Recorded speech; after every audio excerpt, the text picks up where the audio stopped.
Hello and welcome to Golf News Kicking Back, where the big news is that Morocco are into the quarterfinals of the FIFA World Cup for the very first time. It was an incredible match at the Education Stadium in Qatar, where they played Spain. It was 0-0 after extra time. Morocco were doing all the pressing. As we know, Spain had all the possession. The match had to go to penalties, and it was decided on the spot kicks. And Sham, Morocco have reached the last eight. What a story that is.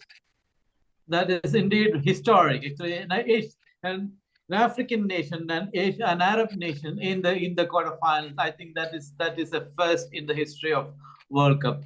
So that, like you said, the only way the match could have been decided is on the penalties, because the entire match, there were not too many chances, and Moroccan defense turned out to be impregnable for the Spaniards, and the chances, the occasional counters which Morocco managed, they couldn't get past Unai Simon also.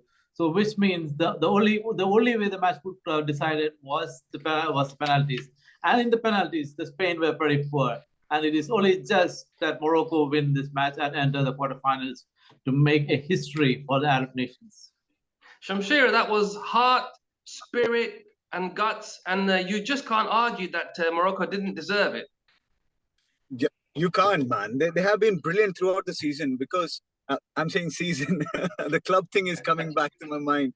Throughout the tournament, they have only conceded one goal. That too, it was an own goal. It was scored by the West Ham defender Aguirre. The thing is that, like what you said, they have given everything on that pitch. They sweat actually the blood, and you can't really take out anything from Morocco from that performance, man. And Spain, when you come to Spain, the talk has to be about Spain, because I think they have had like 1,000+ passes, and they could harvest only like few shots on target, man. See, possession without penetration is absolutely nothing, and that is what Spain has been doing. And when you look at the problem is perfectly, when you look at in that final third. Who is their striker? You can't rely on Alvaro Morata. You can't rely on that guy, because I've been discussing about this for many years now. They're not producing proper strikers anymore. That's a problem. It has been a problem for Germany, Spain, these kind of sides, man. And even then, the Moroccan side, with the way that they were defending, I have to mention one name. Yes, the credit is going to go with the keeper Bono, who has been brilliant for Sevilla also. But Amrabat in that midfield, man, he has given his everything. What a player. I was absolutely enjoying everything that he was doing. He was shielding that defense brilliantly. He was pressing.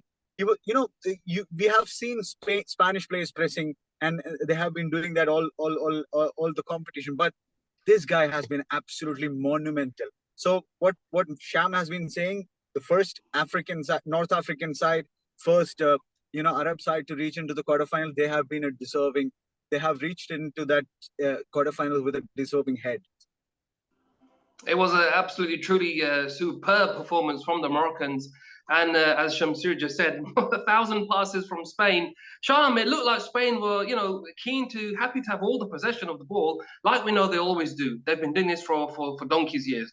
But they just were not going anywhere. And as soon as Morocco stole the ball from them from the midfield, it immediately went to the flanks, where Ziyech had the ball. He was flying down the wings on the right. And on the left-hand side, the left winger there as well, you could see what they were doing. The plan was straightforward. Grab the ball as quick as you could from the midfield, put it out wide, get down to the wings, put the crosses into the box, and cause trouble for Spain. And they troubled them from minute one, didn't they? They did. In fact, they were unlucky to get to score. On one occasion, Simon came up with a brilliant save. That was the extra time, and a couple of occasions too, they had very, very narrow escapes. Like Shamshi said, it's pointless having possession. You have something like 73% possession, and it amounts to nothing if you can't get a clear shot at the goal. Actually, during regulation time, they had only one shot at the goal. That too which came off a free kick with almost firing one straight into the goalkeeper. That was a single shot in 60 minutes, which is pathetic if you are a top-notch side. And Shamshir was spot on about this, the lack of strikers. That has been a story of several sides, and that's been the story of Spain for a long time. We don't have a David Villa anymore. We don't see Fernando Torres anymore. If you don't have poachers and predators like Suarez or Klinsmann or Van Basten or even Harry Kane, if you don't have players like that, then you are not going to score. And this is precisely what happens. You can have all the possession, you can play 1,000 passes, but there is nothing to show. Shamsir, we have to have a word about the Moroccan coach, Walid Regragui. He's only been in charge since August. He's only been there for 6 games, but he's absolutely transformed this team. Honestly speaking, I've got to say, this may sound crazy, but now Morocco are my tip to go all the way for the World Cup. I mean, just have a word about the coach. How good is he? He's transformed this team. He speaks 4 languages as well. He's a smart guy. And, you know, he's going to be wanted, I'm sure, by some of these big European teams after the World Cup's over. Yeah, I think he has been a defender throughout his life, and you can see the way that they're defending properly. So maybe he has taught them how to defend. And the spirit, you have to give credit to that, because defending is an art. People actually, you know, talk about negatively about, you know, this kind of football, but this is actually, you know, very difficult to do. For 120 minutes to defend like that with the technicians on the other side, that has to be a monumental task, and you have to give them credit. And the formation and the setup and everything, the shape of the team, the man Regragui has done his homework brilliantly, and he has, you know, made them play the way that he actually wants. Even Hakim Ziyech, you know, like, he had issues with the manager. He has been brought back into the team, and he has given his everything. You know, I haven't seen Hakim Ziyech playing so well for Chelsea Football Club, man. He has given his everything on the pitch. And you love to see players giving everything on the pitch. You know, when you're sweating blood, you love to give a hug to that player. And I'm sure the Moroccan fans in the stadium, it was like a home game for them. It was like the match was happening in Casablanca. It was like that, man. That the crowd was unbelievable, and it was like a club game for them. It was full of Moroccan supporters, and the noise that they were making. I think all these things, the hostile atmosphere they created, everything came into the party for them, and it was unbelievable. And when it comes to the Spanish side, the way they were playing football, there was no urgency at all. Even at 121st minute of the game, there were like 3 minutes added time. 121st minute, you can see Busquets passing at the backside. And I was thinking, what is happening? You need to score a goal. And yes, obviously, they had a chance. Last kick of the game, it was a chance for Sarabia, and he hit the post. But apart from that, there was nothing. There was no urgency. And for sure, you know, people will look back to Luis Enrique's tactics and all these things, because this has been a problem for the Spanish side for many, many years since winning the World Cup. They've been passing around. They're not penetrating enough. Yeah, they've been passing way too much. You mentioned Sarabia. He was very unlucky in the injury time of extra time. That right foot volley came off the post. But then in penalties, Sham, he stepped up. He's a left-footed player, by the way. And his penalty hit the other post. Just speaking about the penalties there, we saw yesterday Japan were very poor. Spain's penalties weren't the best. And the grand old man of Spanish football, Sergio Busquets, that was a really tame effort. Whereas on the other hand, it looked like Achraf Hakimi had ice in his veins. I mean, just talk about the differences in the penalties. Yeah, I mean, Serbia actually was distinctly unlucky. Actually, he took the best of the Spanish penalties. It's just that he hit the post. But the other two guys, that is Soler and Busquets. Busquets, that miss must have been his last touch in international football. I don't think he'll turn out for Spain again. So what a way to go for a great player. But having said that, coming back to the penalties, I don't think Spain were in the game for the penalties, because they were pretty poor. Not just that, you look at the difference with Morocco's penalties. They were hit hard and straight, and you know that I think except the last one which Hakimi took was a Pananga. Other than that, but they were, all the others were pretty much powerful shots. So that's to me, that's how you take penalties. So, and also you have to doff your hat to Bounou too. His anticipation was spot on. The penalties may not be great, but you still have to anticipate correctly. And I think he's one of the heroes. Yeah, absolutely. Definitely, he's one of the heroes. Shamsir, Luis Enrique had said that his team had practiced over 1,000 penalties. So how much will this hurt, having seen them go out in this fashion, to some really poor penalties, especially with those kind of players that we've just mentioned there as well, who you would expect to, stand up and be counted in pressure situations, but they've let the team down, they've let the country down. See, when it comes to penalties, obviously the previous history really don't matter. It's about the given day. But even then, when you look back, what happened in the Euros? Spain lost in the penalties. So that must be lingering in their mind, even though you will say that it's on the given day, it's something that happens on that particular day, but still, that must be lingering on their head. And, even when Busquets came to take the penalty, you can see on his face, he was cool, composed. Okay, I'm gonna kick it. But deep inside, I think he was like shivering like anything. And that penalty was so poor for an experienced guy who has played more than like 500, 600 games for Barcelona. That was such a poor, tame penalty, man. Such a crucial pen. He should have buried it. And like what Sham said, that's his last kick of the game for international footy.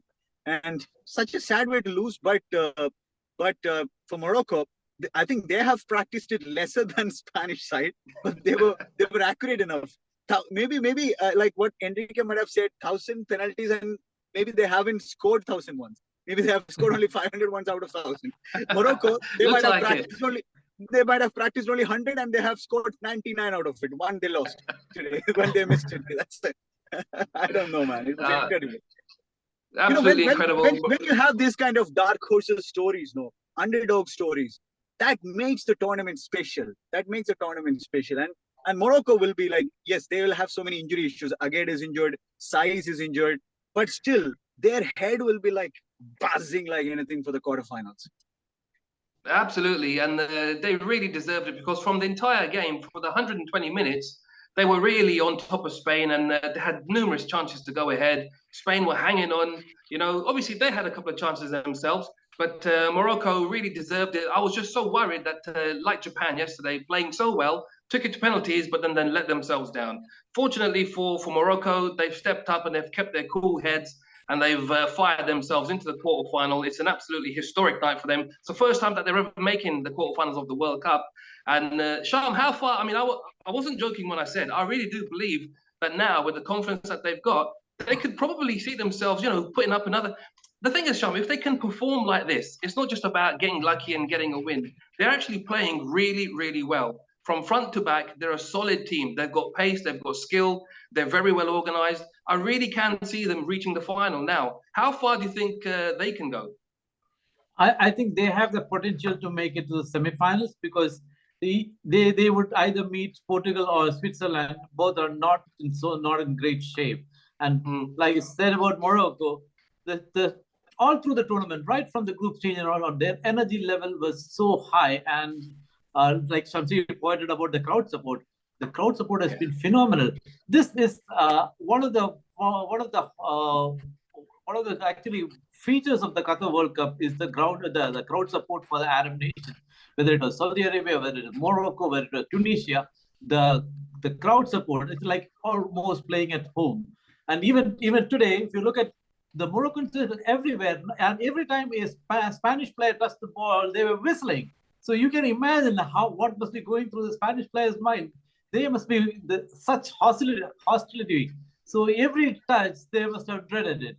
So this actually plays upon a player's mind, and I'm sure all the Moroccan players feed on this support as well. So I think the crowd support played a large part in lifting the Moroccans' morale. Not just that. See, when you have so much of crowd support, you don't want to let the crowd down. So you play beyond yourself. You lift yourself to beyond your capacity. I think they played out of their skins throughout this tournament, and they deserve to be in the quarterfinals. And I have a feeling they might even make the semifinals. Yeah, I wouldn't be surprised at all. For Spain, it's a disappointing end. They started the tournament so well. They beat Costa Rica 7-0. But the 2010 champions are gone. Let's have a quick word about yesterday. Brazil was on absolute superb form as they tore South Korea apart. They won 4-1. Shamsir, what did you make of Brazil with Neymar back in the team? I mean, it looked like he made all the difference, didn't he? Definitely. I don't think he made all the difference, but he brought that confidence back into the team. And it was Jogo Bonito in a nutshell. Absolutely brilliant. From the first minute itself, South Korea actually tried to play a bit of football, and they tried to go toe-to-toe with Brazil, man. They didn't like it.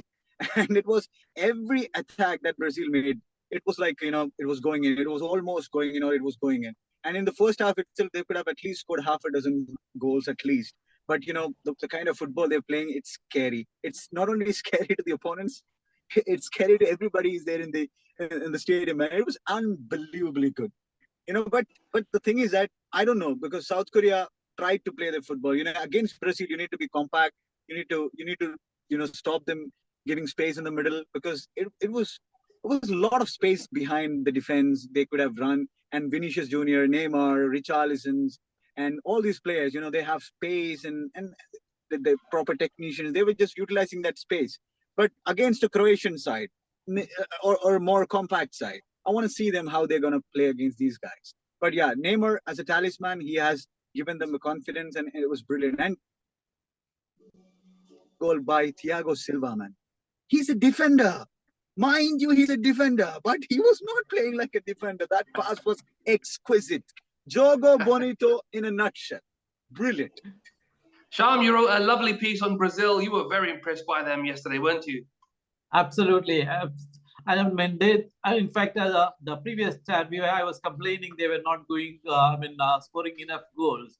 Looks like they heard me, and they showed me that they have the scoring boots. And the return of Neymar, I think, made a difference. May not be not so much in terms of tactics wise, but in terms of camaraderie. Because what you have to realize is the Brazilian players enjoy playing with each other. So they play well in each other's company. They celebrated well in each other's company. So I think they fed off him. His enthusiasm is infectious. So I think they love to have him back in the attack. So whether he set up the passes, or whether he did any of his gimmicks, or none of those things matter. The fact that he's on the pitch, I think, gives them the boost of adrenaline. That is perhaps what happened. And I've been reading that South Africa have been, South Korea have been playing into their hands. I disagree a little bit. Okay, I even Shamshir made this point about why they should have been organized. I think that would have been totally out of character for the South Koreans. That is not how they play. Because if they tried to play like the Moroccans today, they'd be totally beyond them. It is not in their DNA to play them. They play aggressive football. They play positive football. They just punt the ball and run. That is exactly how the South Koreans do. So if they try to defend, I think they'd have been much worse. At least they can come. I think they came out better in the end, simply because the scoreline may not reflect it. If you look at it, Alisson Becker has to bring off at least 4 brilliant saves. Yeah. If it was not for Alisson Becker, I think the scoreline would have been different. So there is no shame in South Korea losing, and it is just that the Brazil were clearly the better side. They just deserve to win. And one thing I'm really impressed with Brazil is that we talk about their on-the-ball ability, but off the ball, the work rate that they're putting in, that is immense. Because the way the Vinicius Jr. is tracking back, Rafinha is tracking back, and there is a shield and defense. Like Casemiro is there. He just mops everything. He's a mop, and the off-the-ball work rate. They're playing for each other. They're playing for the manager. That makes it really impressive. Yeah, absolutely.